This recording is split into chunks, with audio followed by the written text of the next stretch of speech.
Thank you. Wow, blimey, what a turnout. For the 14th time tonight. Welcome to the Rialto. Listen, this is difficult for me. I'm not used to coming last as a married man. But the first thing I'd like to do is thank you all for your absolute strict compliance with the very rigid COVID rules that we've set aside for you.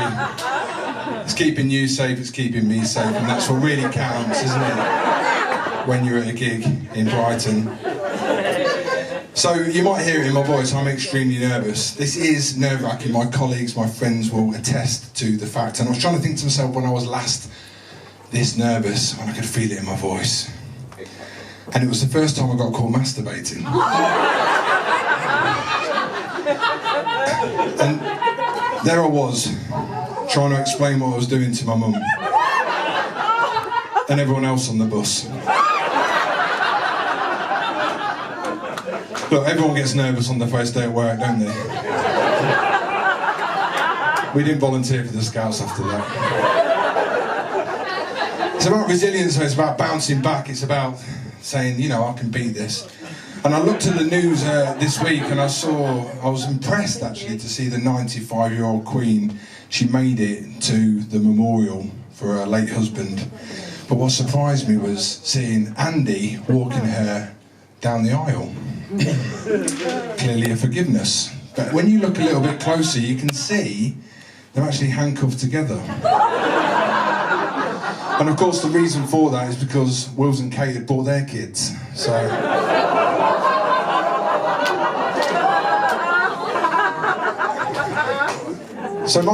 my neighbour's 95.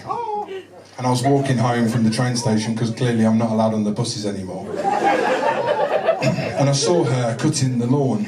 95 years of age cutting the lawn. It wasn't a particularly good job, she'd left loads of patches, but it was worth the £3 that she was charging.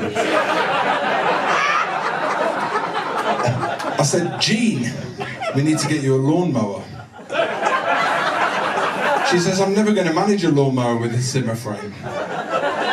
That's not the point, Jean. I need those kitchen scissors back. I said, Jean, have you seen what's happening in Ukraine? She said, of course not. I can't afford a TV or a radio on these wages. So I explained this. I said, the government are being really fickle about how they're managing weapons of mass destruction. So if it's Iraq, if people that smoke opium and wear flip-flops, then it's a 20-year war. That's incredible. But Russia, no more McDonald's for you guys. We're fickle. I'm worried. I'm looking and I'm thinking, what would we do if we needed to come back to conscription? I mean, I'm a veteran, and it worries me to think that I have to fight for this country as a young veteran, not a World War II veteran. I've never fought for this country. I've only ever destroyed other people's lives. So I'm walking down the high street, but I've got a renewed sense of pride that we would step up to the plate if we needed to. And then I walk past Wetherspoons. It's 9:30 in the morning. I looked in there and I thought, where on earth would we get so many armoured, camouflaged mobility scooters from? But of course, that's not the only place. We could go to Instagram. And I thought to myself, who would we get from Instagram? We're likely to get those guys that have spent lots of time and lots of money searching out grooming stuff, more so probably than the people that are Operation U-Tree. There's every likelihood that they think you can just cancel President Putin by unfollowing him and adding him to a strongly worded Insta story. And maybe that Zelensky is actually a striker for Arsenal. But of course there are more people than just the Instagrammers. I actually would like to get the football hooligans. They've got the violence, they've got the aggression that's needed. So after we managed to stop them beating up the women and children on the Ukrainian refugee trains, we could get them on the front line, and I'd probably use those guys for the mine clearance. Simple really, isn't it? Guys, there's the Russian Federation football team and they think you are crap. Go and get them. All clear! We've got loads of ex-squaddies as well. I'm an ex-squaddie, and you see them on the news, they're all fully kitted up. combats, respirators, nuclear biological suits, cam cream, boots, weapons, they're all ready to go. And what they're actually doing is just delivering paracetamol and cornflakes to Poland.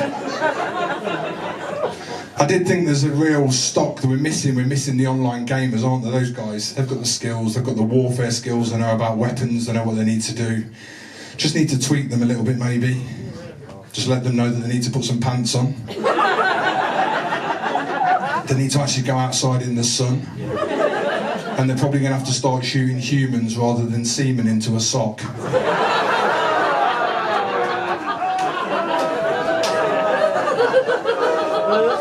Do them more. There's lots of people out there. I guess my biggest thing would be the preppers. You look at those preppers, we've all been taking the mick out of them, haven't we, for all these years, living in those little dungeons under their houses, eating cold beans, living on scabby little mattresses. Sorry, I've got myself mixed up with students here.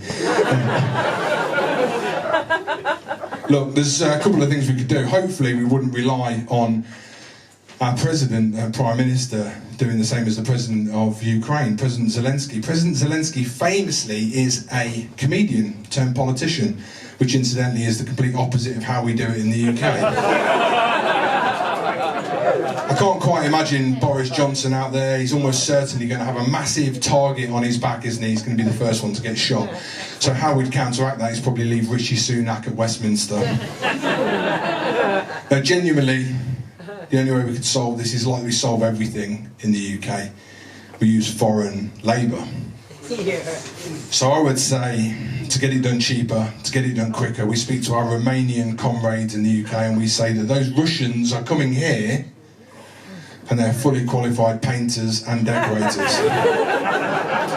And they're looking for some cash in hand work. I guarantee they would not get past Dover. But of course there is some work going in Dover if they needed to stop there for a little while. So, with that in mind, who would lead the charge? Well, it only stands to reason that my neighbour Jean would lead the charge. Because she is an absolute dab hand with a pair of scissors. Ladies and gentlemen, thank you very much. Good night.